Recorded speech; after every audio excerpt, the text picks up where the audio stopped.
이제 1월달, 2월달도 가고 이제 새로운 봄이 되었습니다. 또 이 새 봄에 우리는 우리 주 예수 그리스도 앞에서 우리 자신을 더욱더 온전하고 또 정결하게 또 거룩하게 또 순전하게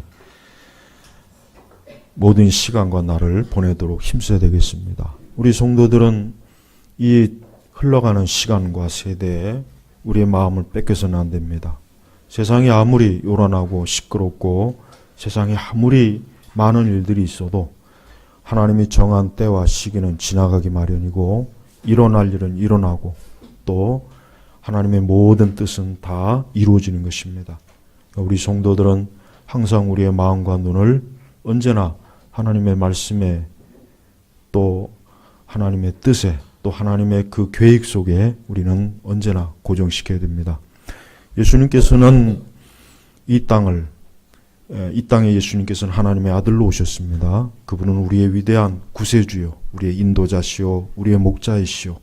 우리는 단 한순간도 예수님에게 떠나서는 안 됩니다. 우리의 마음도 생각도 주님에게 떠나는 그 순간 우리는 길을 잃는 것입니다. 베드로가 무리를 걸어오시는 예수님을 보시면서 자기도 무리를 걷겠다고 예수님께 청했습니다. 그러나 베드로는 그 풍랑을 보고서 한순간에 그만 믿음을 잠시 잠깐 그 예수님에게서 눈을 떼는 순간 그는 그 갈릴리 그 호숫가로 풍덩 빠졌습니다. 바로 그것은 뭘 말하냐면 아무리 예수 그리스도를 믿는 성도일지라도 우리의 마음과 우리의 눈이 우리의 생각이 그리스도에게서 조금이라도 떨어지는 그 순간 예수님에게서 조금이라도 멀어지는 순간 우리는 이 세상이라고 하는 이 풍랑 속에 빠지는 것입니다. 우리가 때때로 길을 잃고 방황하고 혼란스럽고 어지러운 이유는 누구에게 있는가 하면 그건 우리 자신에게 있는 거예요. 내가 예수님에게서 눈을 떼기 때문에 내가 예수님보다는 다른 것에 더 마음을 뺏기고 내가 하나님 말씀보다는 다른 거에 더 기울이기 때문에 우리는 이 세상이라고 하는 풍랑 속으로 풍덩 빠지는 것입니다. 우리 주님께서는 그러한 우리를 긍휼히 여기셔서 우리를 잡아 이끄십니다. 그러나 우리는 될 수 있는 한 주님에게서 잠시라도 눈을 떼지 마시고 매 순간 예수님을 그분은 살아계십니다. 그분은 살아계십니다. 여러분 세상은 우리 기독교를 조롱해요. 갈수록 이 세상의 기독교를 조롱하는 것을 보면 참으로 안타깝기도 하지만 앞으로 장차 예수님이 오실 때 이 땅을 주님이 심판하실 때 이 세상이 얼마나 깜짝 놀랄까 얼마나 예수님을 볼 때 저들이 두려워할까 이미 성경에 다 예고된 대로 그렇게 될 것입니다. 우리 성도들은 그러한 세상을 볼 때마다 긍휼을 마음을 가지고 저들이 빨리 그리스도에게 돌아오기를 또 이 세상에 빨리 복음이 선포되고 복음이 증거되도록 우리는 온 힘을 다해서 기도를 하고 우리는 우리의 마음과 뜻과 정성을 다해서 복음을 전하는 일에 힘을 써야 되겠습니다. 자, 예수님의 고향은 어디십니까? 나사렛입니다. 그래서 오늘 말씀도 보니까 예수께서 자신이 자라난 나사렛. 그래서 보통 우리가 나사렛 예수 그러죠? 나사렛 예수. 이 나사렛이라고 하는 지역은 약간 좀 거칠고 또 이 지역에 있는 사람들은 우리나라로 치면 저쪽 경상도 반대쪽 그런 쪽이라고 생각하면 돼요. 그래서 유대 지역에서도 나사렛 사람들 그렇게 썩 좋아하진 않아요. 그쪽 사람들 좀 거칠어, 좀 쌍스러워, 좀 야만스러워, 교양이 없어. 그렇다고 해서 제가 또 저쪽을 그렇다는 얘기는 절대 아니에요. 혹시 오해하지는 마시고 유대 지역, 유대 사람들이 나사렛 사람들을 보통 그런 식으로 본다. 근데 예수님께서는 좀 예루살렘에서 태어나셔서 좀 예루살렘에서 좀 이렇게 지내셨으면 훨씬 더 세련되고 도시적이고 훨씬 더 좀 사람들의 인상에 좋게 할 텐데 하고 많은 지역 놔두고 나사렛 그 지역에서 예수님은 자라셨고 그 지역 태생입니다.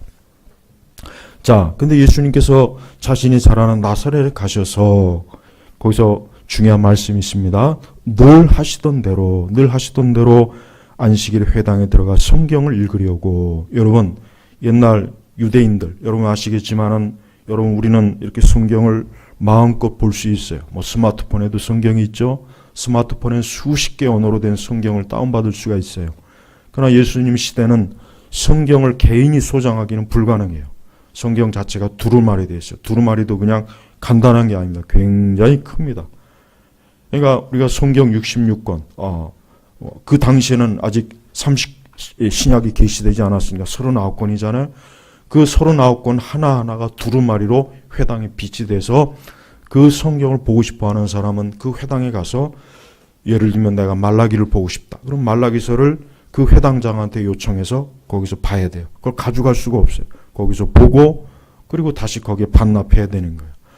자, 예수님께서는 보니까 항상 회당에서 성경을 자주 읽었던 것 같아요. 그러니까 뭡니까? 늘 하시던 대로. 사람은 가장 자주 하는 일이 그 사람을 결정하는 거예요. 늘 하시던 대로. 예수님 뭘 하셨습니까? 안식일에, 즉 오늘날 우리 신약시대 관점으로는 주일에 회당, 교회에 가서 뭡니까? 성경을 읽으려고. 예수님께서는 항상, 여기서 우리가 알 수 있는 것은 예수님은 항상 안식일에서 어때요? 회당에 들어가서 성경을 읽었다는 것을 여기서 알 수가 있습니다. 여러분, 우리 신약에 있는 우리 성도들은 예수님의 본을 받아야 됩니다. 예수님은 늘 하시던 대로 주일에 교회에 들어가. 우리 성도들은 이 교회에서 항상 하나님의 말씀을 듣고 읽는 것이, 이것이 예수님께서 하시던 일이에요. 하나님의 아들이신데 그분이 하시던 게 뭡니까? 늘 하시던 대로 안식일에 회당에 들어가 성경을, 오늘 우리 신약시대 성도들도 마찬가지예요. 우리는 주일에 교회 가서 하나님의 말씀을 읽고 들어야 됩니다. 이게 우리 성도들이 마땅한 일이에요. 이게 마땅한 일이에요. 예수님은 늘 하시던 대로, 이 말씀 그대로 보면은 예수님은 절대로 주일을 빠지지 않았던 거예요. 안식일을 범하지 않았던 거예요. 정말 예수님은 그 복음서에 보면 알겠지만 예수님은 율법을 다 지키셨어요. 예수님 자신이 율법을 다 지켰어요. 그래서 안식일을 성수하고 안식일을 지키는 일에 예수님은 절대로 소홀하지 않았습니다. 우리도 주일을 반드시 성수해야 됩니다. 물론 오늘 우리 시대는 주일을 성수하기 굉장히 힘든 시대인 건 저도 알아요. 이해는 갑니다. 여러 직업도 있고 많은 일들이 있지만, 그러나 우리가 알아야 될 것은 주일을 온 힘을 다해서 지키려고 애를 써야 된다는 거. 이게 있어야 됩니다. 주일을 지켜도 되고 안 지켜도 되고 나와도 되고 안 나와도 되고, 이것은 예수님과는 상관이 없는 거예요. 예수님은 늘 하시던 대로. 그러니까 예수님은 안식일에 항상 회당에 가서 성경을 읽고 거기에 가서 서기관들이나 회당장에 가고 하나님에 대해서, 그 유대인들이 안식일에 하는 그 거룩한 의식을, 거룩한 일을 늘 했던 겁니다. 여러분이 늘 하던 대로, 그래요. 늘 하던 대로. 우리는 늘 하는 게 죄가 돼서는 안 됩니다. 사람은 살면서 자기가 항상 하는 게 있어요. 근데 그 하는 것이 좋은 일이면 상관없습니다. 뭐 늘 공부를 한다든가, 뭐 늘 기도를 한다든가, 늘 성경의 말씀을 읽는다든가, 늘 주일 성수를 잘한다든가, 늘 뭐 복음을 전한다든가, 이건 굉장히 좋은 일입니다. 근데 늘 죄를 짓고 악을 행하고 하나님 기뻐하지 않는 일을 하는 거, 그러니까 사람은 자기가 항상 그 하는 일로 그 사람은 평가받는 거예요. 그러니까 어떤 사람을 평가하려면 그 사람이 늘 하는 게 뭔지를 보면 알아요. 늘 게임을 하는 사람 있죠. 늘 게임하는 사람. 늘 만화방에 가서 그냥 아침부터 저녁까지 온 만화로 설립하는 사람도 있어요. 늘 춤을 추는 사람. 늘 술을 먹고 다니는 사람. 하여튼 뭔가 사람은 자기가 항상 뭔가 자주 하는 게 있어요. 또 어떤 사람 일 중독자들도 심각해요. 항상 일만 하죠. 일밖에 몰라요. 가정도 모르고 여행도 안 다니고 취미도 없고. 그게 좋은 게 아닙니다. 일 중독자들은 사실 불쌍한 거예요. 평생 일만 하다가 그 인생이 끝날 거 아닙니까? 그런 사람들 사실 굉장히 많아요. 우리는 우리의 삶을 하나님 보실 때 모든 면에서 균형 있게 해야 됩니다. 예수님께서는 나머지 6일은 어때요? 예수님은 일을 하셨어요. 열심히 일을 했어요. 그리고 안식일은 어때요? 회당에 들어가 성경을 읽었다. 오늘 우리 주일날 이렇게 예배당에 오는 것은 사람이 할 수 있는 일 중에 가장 잘하는 일입니다. 가장 잘하는 일이에요. 우리가 이 시간에 예배를 드리지 않고 다른 곳으로 갔다. 다른 곳에 우리가 시간을 보내고 다른 곳에 가서 무엇인가를 한다면 그것은 가장 나쁜 일입니다. 가장 안 좋은 일이에요. 우리 학생들은 주일날에 공부하지 마세요. 주일날에 공부하지 마세요. 어떤 학생은 저는 항상 안 합니다. 그런 사람들이 저는 늘 안 해요. 늘 안 하고 있어요. 걱정하지 마세요, 목사님. 저는 늘 안 해요. 물론 뭐 또 다 그렇진 않겠죠. 근데 사실 교회 다니는 우리 청년들이나 학생들 중에도 이 주일날에 공부한 학생들이 꽤 많아요. 예배 드리고 뭐 가서 도서관이나. 근데 그렇게 하지 마세요. 그리고 사실 저는 엄밀히 얘기하면은 우리나라 지금 거의 대부분의 자격증 시험이 주일날 많이 있죠. 나는 이게 참 안타까워요. 안타까운데 사실 이거에 대한 어려움을 많이 호소합니다. 어떻게 해야 됩니까? 근데 저는 두 가지를 얘기해요. 원론적으로는 시험 치지 말아라. 주일날에 하나님 앞에 예배드리고 하나님의 교회에서 주님을 섬기는 것 일이지 그날 시험 치는 날은 아니지 않느냐. 이렇게 얘기해요. 근데 이렇게 얘기하면은 받아들일 사람이 거의 없어요. 뭐 토익 시험, 뭐 토플. 요즘 토익, 토플은 뭐 또 주중에 중간에 볼 수 있으니까. 근데 많은 우리나라 그 자격 시험이 주일날 다 있단 말이에요. 근데 저는 원론적으로 얘기해서 보지 말아라 그럽니다. 보지 말아라. 근데 너가 정말 감당하기 싫으면 그냥 보든지. 그지만은 나는 보지 않았으면 좋겠다. 이렇게 얘기합니다. 그렇게 하지 않았을 때 하나님께서 그의 삶을 더 힘들게 할까? 어렵게 할까? 그건 믿음의 문제예요. 거기서 이제 믿음이 나타나는 거예요. 여러분, 옛날에 우리 성도들은 주일 성수를 정말 목숨을 걸고 했어요. 정말 목숨을 걸고 했어요. 미국에 가서 보니까 대단히 많은 교포들이 참 안타까운 건 그 주일날 보니까 장사를 하더라고요. 많은 그 미국 교포들이 주일날 예배드리고 또 다시 이렇게 문을 열더라고요. 난 그것도 참 안 좋게 생각해요. 물론 뭐 거기에 가서 살려면은 그럴 수밖에 없다. 이제 그런 얘기를 하는데 하지만 저는 하나님께서는 주일을 성수하고 주일에 하나님께 예배드리고 하나님의 교회에서 봉사하고 주님을 위해서 일하는 그런 사람들을 과연 하나님께서 그런 사람들의 삶과 인생을 망치는 분이실까? 망치게 하실까? 그런 생각은 들지 않습니다. 주님은 절대 그렇게 하지 않는다고 약속했거든요. 우리 주님께서는 자기를 높이고 자기를 사랑하는 자에게 모든 걸 넘치도록 채워주시는 분이에요. 그러니까 여러분, 우리는 될 수 있는 한이 아니라 우리는 주일에 온 힘을 다해서 하나님께 예배를 드리는 날로 삼아야 됩니다. 또 많은 그리스도인들 중에는 하나님께 예배드리고 하나님께 기도하는 걸 싫어하는 사람도 꽤 많이 있어요. 그냥 한 번만 하면 되지. 뭐 그렇게 매 예배 시간마다 참여할 필요가 있습니까? 내 시간도 가져야지. 그런 사람도 꽤 많이 있는 걸로 제가 알고 있습니다. 하지만 그렇지 않습니다. 우리 주님은 그렇게 하지 않으셨다는 것. 우리 주님이 그렇게 하지 않으셨으니까 우리도 그렇게 하지 않으면 좋겠습니다. 자, 두 번째는 예수님께서 회당에 가서 어떤 성경을 요청하셨는가? 이사야서를 청했어요.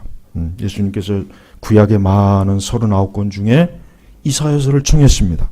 자, 근데 예수님께서 어떤 말씀을 찾으셨나 보니까 거기 보니까 이사야 61장 1절 2절의 말씀, 자 거기 보니까 또 58장 6절의 말씀 밑에 그 각주에 나와 있죠.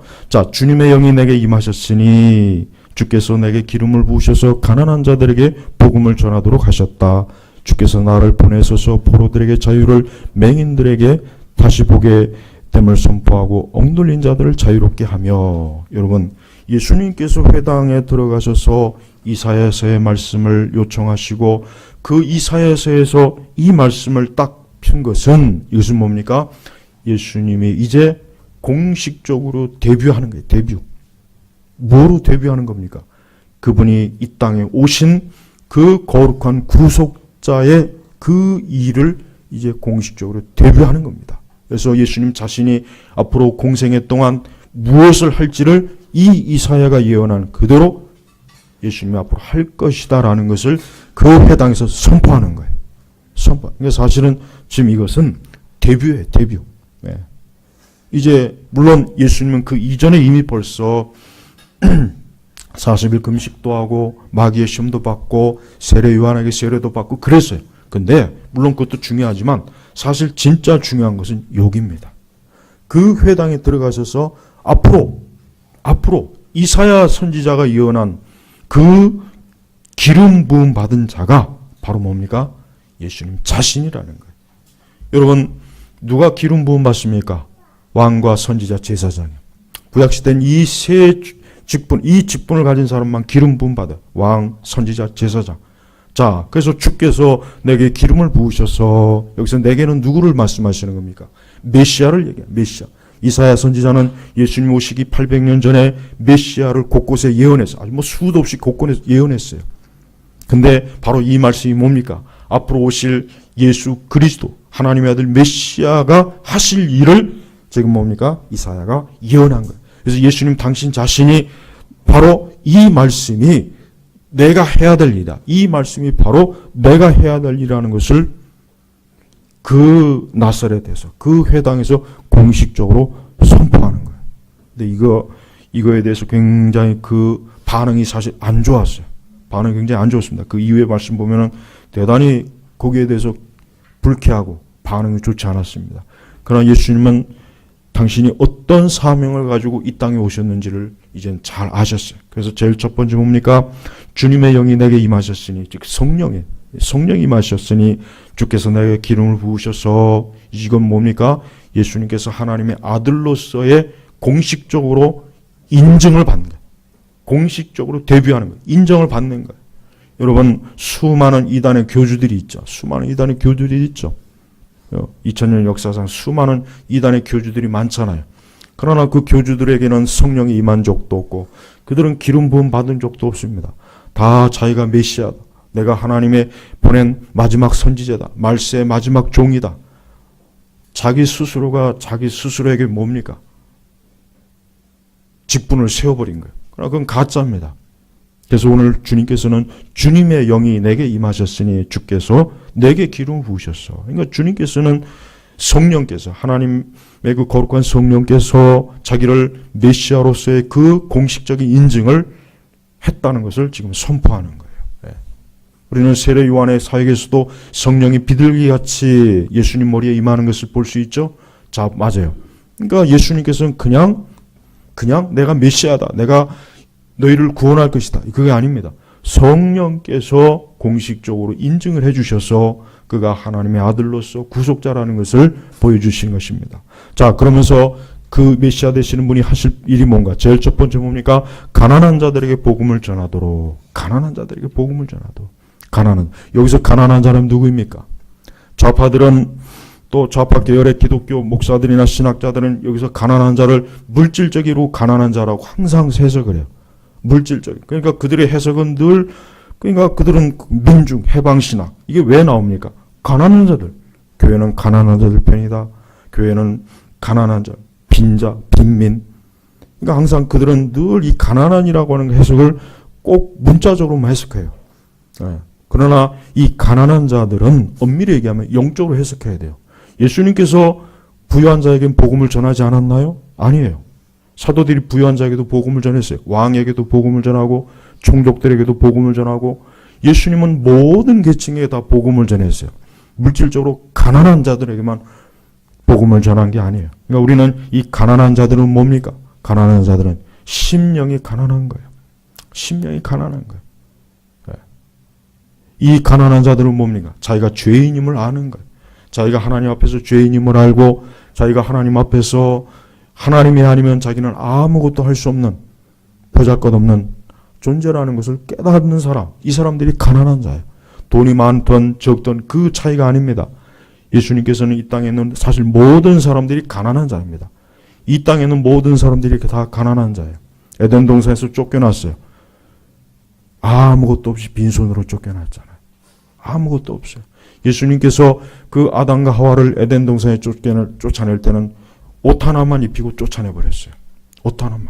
거기에 금은 보화를 손에 쥐어주지 않았습니다. 거기에 먹을 것도 쥐어주지 않았어요. 이제 너희들이 알아서 해라. 그러니까 인류는, 모든 아담의 후손들은 가난한 자예요. 돈이 많다고 해서 부자가 아닙니다. 결국 죄 가운데 있고 여전히 자기 자신의 존재를 알지 못하는 사람들은 다 가난한 자예요. 가난한 자. 물론 물질적으로 가난한 자도 주님은 사랑하십니다. 돈이 많은 자도 주님은 사랑하셔요. 우리 주님께서는 차별하는 분이 아니에요. 우리 주님은 누구는 좋고 누구는 싫고가 아닙니다. 주님은 사실 모든 자에게 복음을 전한다는 말이에요. 여기서 가난한 자, 모든 사람이요. 타락한 자들입니다. 죄 가운데 빠진 자들입니다. 그래서 빈털털이에요. 여러분, 사람이 평생 수고한다고 해서 그 쌓은 것을 가져갑니까? 아니요, 못 가져갑니다. 그가 아무리 많은 것들을 쌓았다고 할지라도 누구나 다 빈손으로 가는 거예요. 빈손. 아무것도 없어요. 하나도 건져가는 게 없어요. 옛날의 왕들이나 귀족들은 그 무덤에다가 온갖 것을 집어넣었죠. 금은 보화도 집어넣고 심지어는 사람도 매장했죠. 사람도 매장해서 자기가 살아있을 때 그 섬기던 종들도 같이 그냥 묻어버렸어요. 그런 일도 있었어요. 하지만 죽음의 무덤으로 들어가면 다 끝나. 아무것도 없는 거예요. 가난한 자들. 인간은 누구나 다 자기가 가난하구나. 내가 텅 비어 있구나. 내가 한 번도 가진 게 없구나. 내가 사실 많은 걸 가졌다고 생각했는데 난 돈도 많고 집도 있고 땅도 있고 나는 그러나 가만히 생각해 보니까 내가 하나님 앞에 가진 것이 없구나. 가진 것이 없구나. 바로 이런 사람들. 누가 예수님 믿습니까? 자기 자신이 아무것도 없는 텅 빈 존재라는 걸 깨달은 사람이 예수님 믿습니다. 그러나 자기가 많은 걸 가지고 있다. 나는 여전히 뭔가를 가지고 있어. 난 자신 있어. 난 자신 있어. 난 젊음이 있고 나는 배운 게 많고 나는 힘이 있고 능력이 있고 나는 아름답고 난 괜찮아. 이런 사람들은 그리스도께 나오지 않아요. 그래서 여러분, 복음을 전하기 가장 좋은 대상이 누구냐면 병든 자들이에요. 몸이 약한 자들에게 복음을 전하기 가장 좋습니다. 그래서 여러분, 만약에 복음을 전하려고 하면 병원 가서 전하면 가장 좋아요. 병원에 가면은 훨씬 더 사람들의 마음이 부드러워요. 왜? 몸이 약하거든요. 병이 들었거든요. 곧 있으면 죽을 사람들이거든요. 치명적인 병이 걸린 사람들은 이 복음을 쉽게 그래도 받아들이는 비율이 더 높아요. 왜? 자기의 건강을 잃어버리니까. 이제 다 잃어버린 거예요. 돈도 필요 없고 다 필요 없어요. 자기가 건강하면 좋겠다.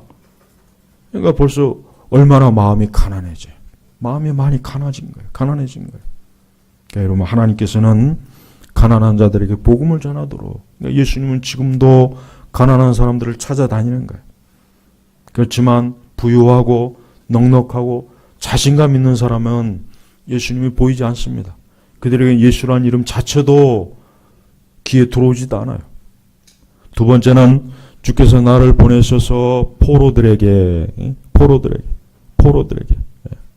주께서 나를 보내셔서 포로들에게, 어떠한 포로입니까? 포로. 죄의 노예들이에요. 죄의 노예입니다. 인간은 다 죄의 노예입니다. 사람은 태어나는 그 순간부터 이미 죄의 노예로 태어나는 거예요. 죄의 노예로 태어나서 그는 그 죄의 노예로서 사는 겁니다. 인간의 삶은 사실 대단한 게 아닙니다. 죄의 노예로서 사요. 죄의 노예로서. 그래서 그는 죄에 질질 끌려다니는 거예요. 마귀에게 질질 끌려다니는 거예요. 그래서 사람의 삶이라고 하는 것은 사실은 영적으로 여기 말씀 그대로 포로들이에요. 포로해. 질질 끌려다니는 거예요. 사람이 자기 스스로 사는 것 같지만 그가 예수님 믿지 않고 하나님 믿지 않은 사람들은 지금 뭔가에 구속되어 있어요. 매여 있는 거예요. 그래서 거기에 질질 끌려다녀요. 근데 그것이 좋은 것이 아니에요. 다 죄의 노예가 돼요. 죄의 노예가. 이 세상의 노예가 돼요. 세상의 노예가 돼가지고 매일매일 거기에 끌려다니는 거예요. 그래서 여러분, 진짜 자기를 하나님 믿지 않는 사람이라도 자기를 좀 아는 사람들은 이런 고백을 해요. 이런 고백. 어떤 고백을 하냐면, 나도 나를 어떻게 할 수가 없어. 이런 고백을 합니다. 하나님 믿지 않는 많은 불신자들의 자서전이나 그들의 글을 읽어보면은 그런 고백을 많이 해요. 나도 나 자신을 어떻게 할 수가 없어. 세계적으로 유명한 사람들, 역사적으로 유명한 사람들의 그 생애를 읽어보면은 그들은 끝까지 뭔가 자기 자신이 끌려다닌다는 걸 인식하는 거예요. 내가 뭔가에 자꾸 끌려다니고, 내가 뭔가에 자꾸 매여 있고, 내가 내 자신을 어떻게 할 수 없다고 그런 탄식을 다 공통적으로 해요. 그러니까 뭔가를 그래도 하는 거예요. 왜요? 노예거든요. 인간은 노예입니다. 인간은 애초부터 구부러졌어요. 인간은 애초부터 죄와 이 세상의 노예입니다. 어둠에 사로잡힌 자들이에요. 이걸 깨닫지 못하는 사람은 여전히 자기가 누구의 노예인지를 모르고 사는 거예요. 그러나 예수님은 어때요? 우리에게 자유를 주셨어요. 자유를. 우리에게 자유. 하나님의 아들이 자녀가 된다는 것은 자유를 얻는 거예요. 자유. 하나님의 자녀가 된다고 하는 의미는 뭐냐? 자유. 이제 더 이상 마귀의 노예가 안 되는 거예요. 죄의 노예가 안 되는 거예요. 어리석은 세상의 노예가 안 되는 거예요. 이제는 자유. 나는 이제 자유를 얻었어. 나는 이제 매여 있어. 나는 이제 풀어졌어. 나는 이제 나를 구속할 그 어떤 것도 없어. 하고 마음이 개운한 거. 우리 남자들, 제가 이 군대 가서 가끔 휴가를 나오잖아요. 휴가를 나오면은 항상 그 생각이 드는 거예요. 뭔가 휴가를 나와도 나는 여전히 군인이고, 나는 여전히 군대에 매여 있는 삶이라는 생각이 드니까 휴가를 나와서 뭘 해도 뭔가 개운하지가 않아요. 거예요. 뭔가 항상 찜찜해요. 항상 그 마음이 들더라고요. 근데 이제 전역할 때, 그때는 진짜 확 뭔가 이 자유라고 하는 이 기분이 확 들어요. 이제 내가 더 이상 군대에 매여 있지 않구나. 내가 이제 더 이상 부대 내에 있지 않아도 되는구나. 군복을 입지 않아도 되는구나. 매일 아침 일찍 일어나서 구보하지 않아도 되는구나. 매일 저녁에 지침 점화하지 않아도 되는구나. 이 뭔가 확 뚫리더라고요. 아마 우리 여기 남자들은 다 아마 조금 다 이해할 거예요. 이 자유라는 거예요. 자유. 여러분, 사람이 죄에 매여 있고 마귀에게 매여 있으면은 조금 예민한 사람들은 다 의식합니다. 하나님 안 믿는 사람들 의식해요. 내가 뭔가 매여 있구나. 근데 그게 뭔지를 모르는 거야. 계속 나를 잘못된 데 끌어들이고, 내가 원치 않는데 질질 끌려가고, 근데 나는 가고 싶지 않은데 또 가는 거예요. 질질 가는 거예요. 그래서 여러분, 하나님 믿지 않는 사람들의 그 불신앙자들의 삶을 보면은 그들의 인생의 마지막 점에 가서는 결국 질질 끌려다니다가 지치다가 죽는 거예요. 탄식을 합니다. 얼마나 불쌍해요. 예수님께서는 뭐예요?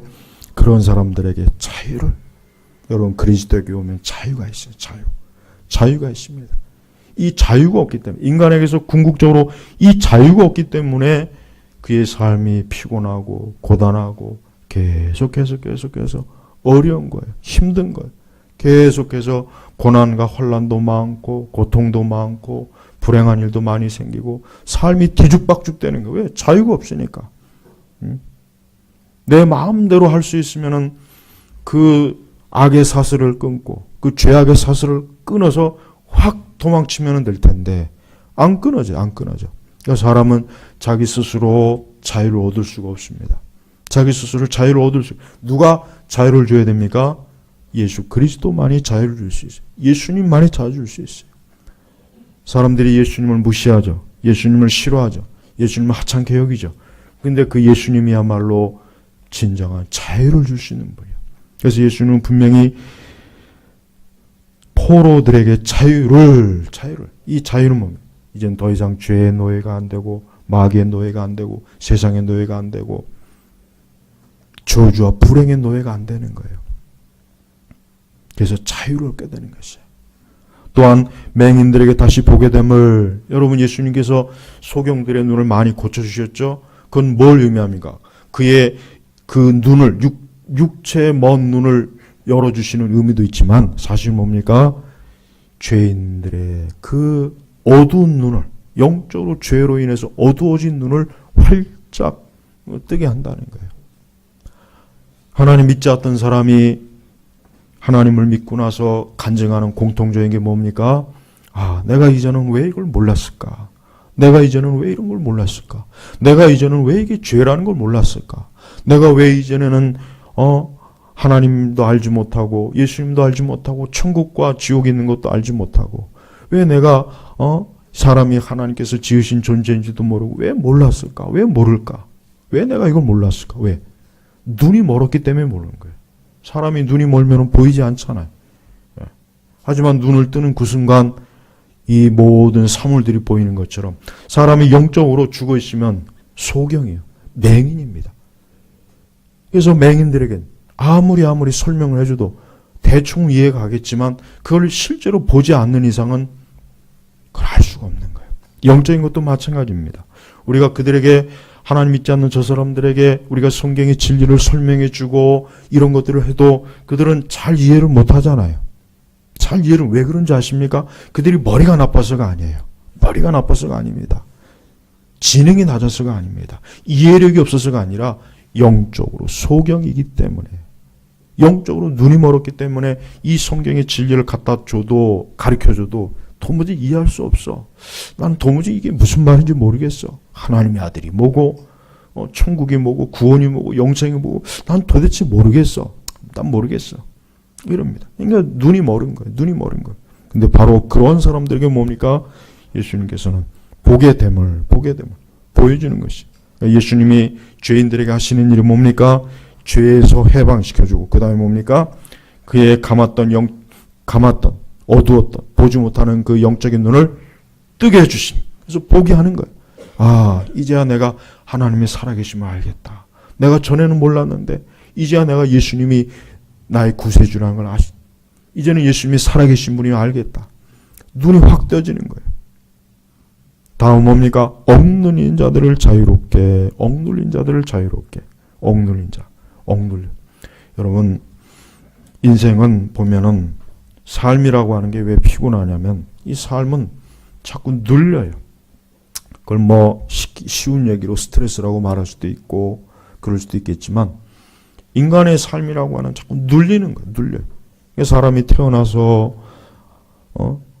어린 시절은 가장 행복한 시기예요. 왜? 어린 시절은 삶에 그렇게 눌리지 않거든요. 물론 때에 따라서 어린 시절부터 고생하는 사람도 많이 있겠죠. 점점 커가면서 삶이 힘들구나, 피곤하구나, 괴롭구나, 고단하구나, 고생이 많구나. 누구나 다 깨닫는 것 때문에. 삶이 이 억눌린다는 게 뭔가 꽉 누르는 거예요. 꽉. 그에게 중압감을 주는 거예요. 물질적인 거, 정신적인 거, 인간관계. 하여튼 모든 것들이 그걸 꽉 누르는 것 같아요. 답답한 거, 힘든 거예요. 피곤한 거예요. 뭔가 괴로운 거예요. 자꾸 괴로운 거예요.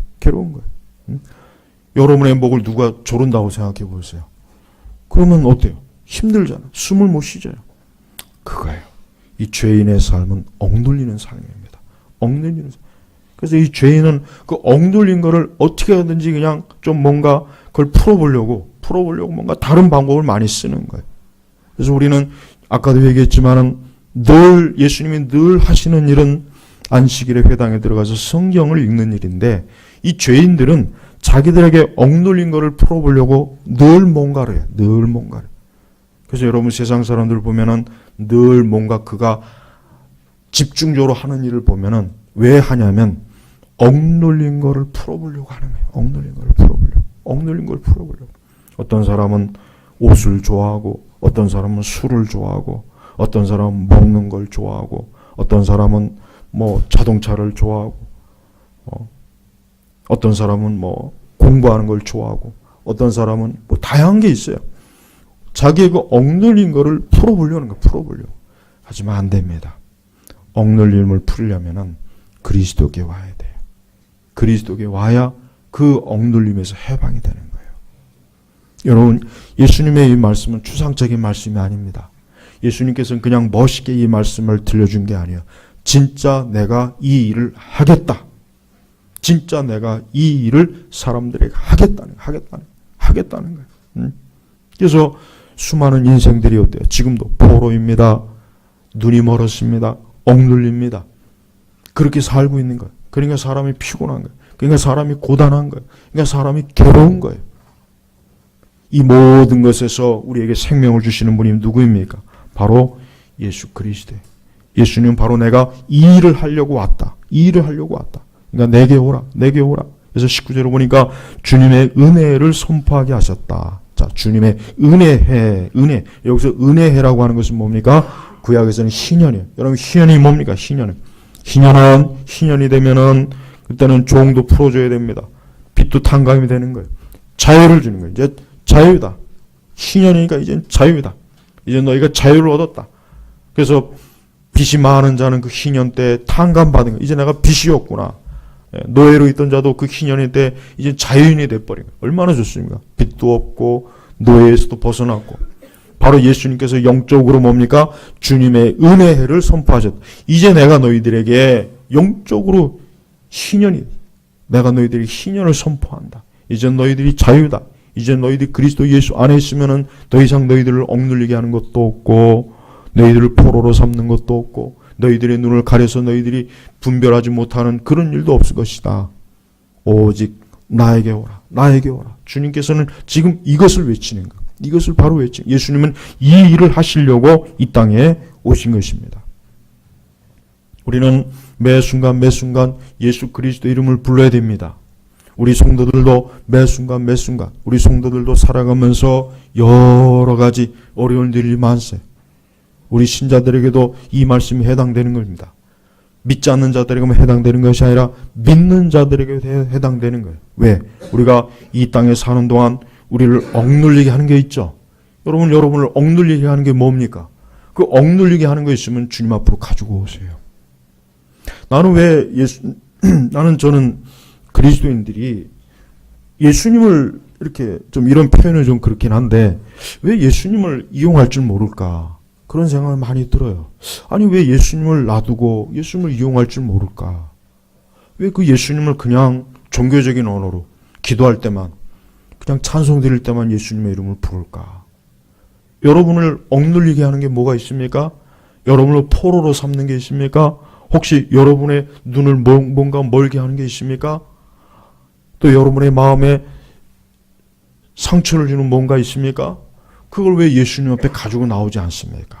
예수님 앞에 가지고 나오면 돼요.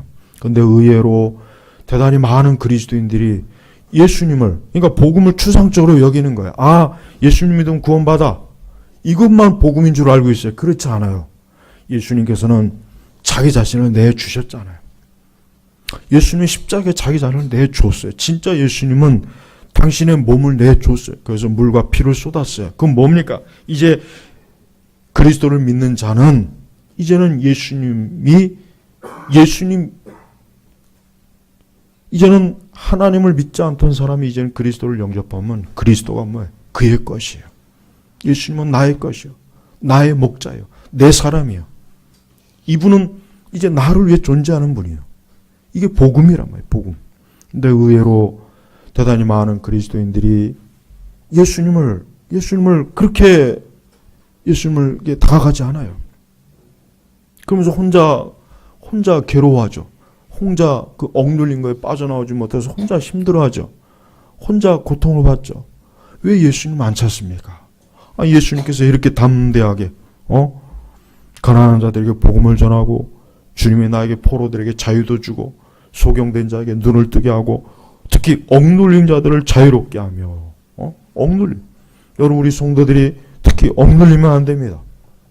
현실에 억눌리지 마세요. 물질에도 억눌리지 마시고 어떤 거에 억눌리지 마세요. 그 뭐든지 좋으니까 가지고 나오세요. 왜 예수님 앞에 안 가지고 나옵니까?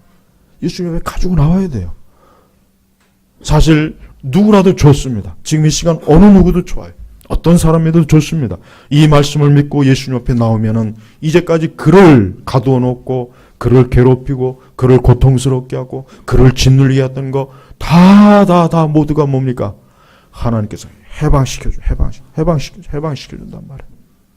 근데도 예수님에게 안 나와요. 저는 우리 교회 안에 있는 분들에게도 정말 간곡하게 호소하고 싶어요. 예수님에게 나오십시오. 제발 그리스도를 추상적으로 여기지 마세요. 그리스도를 그냥 멋있게 찬양 부르는 데나 쓰지 마시고 기도 끝날 때 주문으로 쓰지 마세요. 예수님은 지금 이 시간 여러분 곁에서 내가 너를 해방시켜주고 내가 너의 억눌림을 벗겨주고 내가 너의 눈을 뜨게 해주고 내가 너에게 자유를 줄 것이고 내가 너에게 모든 것들을 풍성케 하실 거다. 이게 복음이라면 이게 예수님이에요. 그래서 우리는 예수 그리스도의 이름을 증거할 수 있는 거예요. 이 땅에 있는 수많은 사람들, 지난 기독교 2000년 역사상 얼마나 많은 사람들이 이 말씀대로 은혜를 입지 않았습니까? 이 말씀대로 은혜를 입었어요. 오늘 이 시간에도 이 말씀을 듣는 우리 모든 교우 여러분들, 제발 이 말씀대로 여러분이 그리스도를 부르십시오. 그리스도를 찾으십시오. 제발 찾으세요. 제발 찾으십시오. 그리스도를 찾지 않고 그리스도를 구하지 않고 그리스도에게 여러분 자신을 맡기지 않으면은 여러분 계속 포로입니다. 눈을 뜨지 못하는 거예요. 뭔가 계속 억눌리는 거예요. 그래서 많은 성도들이 예수님이 아닌 다른 것을 통해서 그래서 죄를 짓는 거예요. 그래서 어리석은 대로 자꾸 빠지는 거예요. 그러지 마세요. 그리스도에게 오십시오. 그리스도에게 오시면 됩니다. 예수님께서는 지금 이 시간에도 이 땅에 있는 수많은 포로들과 눈먼 자들과 억눌린 자들을 부르시는 거예요. 예수님이 이렇게 간곡하게 부르셨어요. 자신 있게 얘기했잖아요. 주님의 은혜를 선포하게 하셨다. 그러니 이제는 나에게 오라. 나에게 오면은 내가 너희 모든 것들을 다 자유케 하겠다. 이게 주님께서 우리에게 주신, 사람들에게 주신 은혜, 죄인들에게 주신 은혜입니다. 제발 이 말씀을 믿으세요. 이 말씀 믿으십시오. 오늘 이 말씀을 들었으니까 이번 주 한 주 내내 여러분들이 기도하십시오. 주님, 나를 포로로 삼는 게 있습니다. 내 눈을 뜨지 못하는 게 있습니다. 주님, 나를 가난하게 하는 게 있습니다.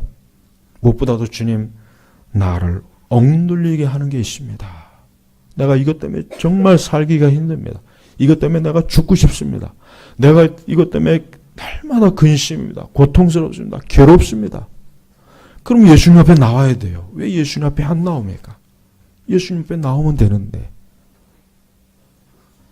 제발 익숙한 것에 익숙하지 마시고 그 익숙한 것이 얼마나 우리에게 중요한지를 알아야 돼요.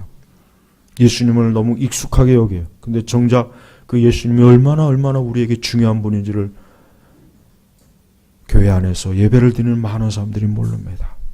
단 한 번도 예수님에 대해서, 예수님의 능력, 예수님의 사랑, 예수 그리스도의 권세를 단 한 번도 누려본 적이 없는 거예요. 그러니까 늘 예수님 그냥 예수님에 대해서 듣고 그냥 부르고 듣기만 하지 정작 예수 그리스도께서 정말 내 삶 속에 오셔서 이와 같은 자유와 선포와 자유, 능력, 이 권세를 행하는 것에 대해서는 한 번도 맛본 적이 없는 거예요. 이제는 그렇게 하지 마십시오.